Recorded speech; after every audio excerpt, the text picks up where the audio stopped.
Hi guys, welcome to time to explore Tamil. நம்ம இன்றைக்கி எதை பற்றி பார்க்க போகிறோன்னா,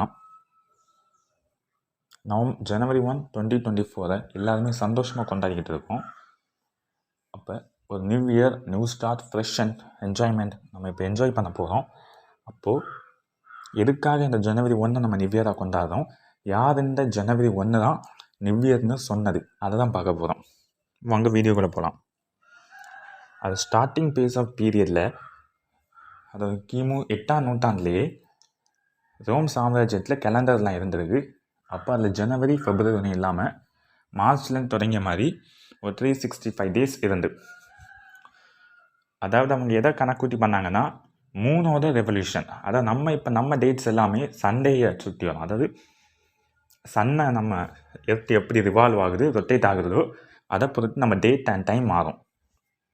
ஆனால் அப்போது ரோம் என்ன பண்ணாங்கன்னா, 3 ரொட்டேட் பண்ணுறது வச்சு, அதாவது 3 ரொட்டேட் ரெவல்யூஷனை வச்சு ஒரு டேட்ஸ் உருவாக்கிட்டாங்க. அதனால பல சீசன் அவங்களால ஒழுங்காக கணக்கிட முடியல. டேட் அண்ட் டைம் ஒரு அக்யூரசி இல்லை அவங்கக்கிட்ட. அப்போ இதை மாற்றும் போது தான் கிமு 45 ஜூலியஸ் சீசர் வராரு. அவர் ரோமுடைய கிங்காக மாறுறாரு. அவர் என்ன பண்ணுறாரு, இதை ஒரு பிரச்சனை இருக்குன்னு தெரிஞ்சு ஒரு புதுசாக ஒரு கேலண்டரை உருவாக்குறாரு.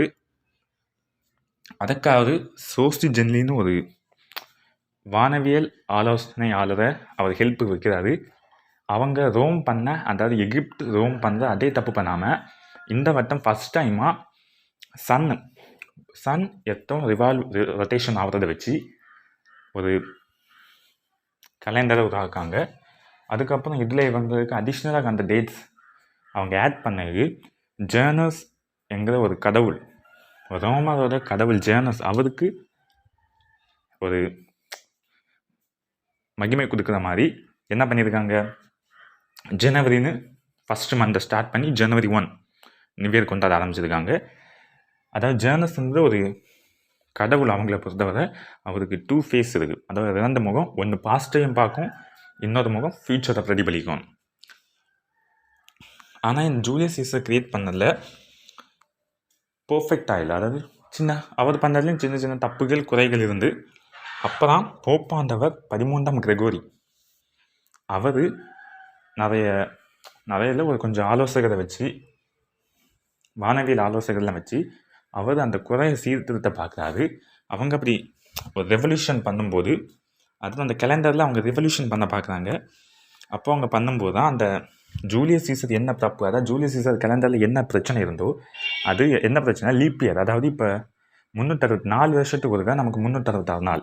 அதை தான் போப்பாண்டவர் 13ஆம் கிரெகோரி அவங்க அந்த வானவியல் ஆலோசகரை வச்சு அதை கிரியேட் பண்ணி ஒவ்வொரு 4 வருஷத்துக்கும் லீப் இயர், அதாவது 366 நாள் வருஷத்தில் வரைய மாதிரி அந்த அடிஷ்னல் டேயை பிப்ரவரியில் சேர்த்து விட்டாங்க.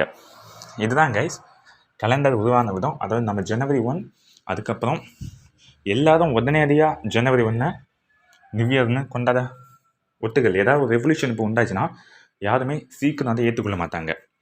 அப்படி தான் இது ஒவ்வொரு நாடாக படிப்படியாக ஐரோப்பியா, இங்கிலாந்து, ஜெர்மனின்னு கடைசியில் இந்தியா, பாகிஸ்தான், வேர்ல்டு ஃபுல்லாகவே ஜனவரி 1 நியூ இயராக கொண்டாட ஆரம்பித்தாங்க. இதான் கைஸ் இன்னொரு வீடியோ.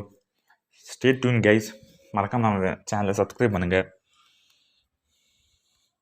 Bye guys.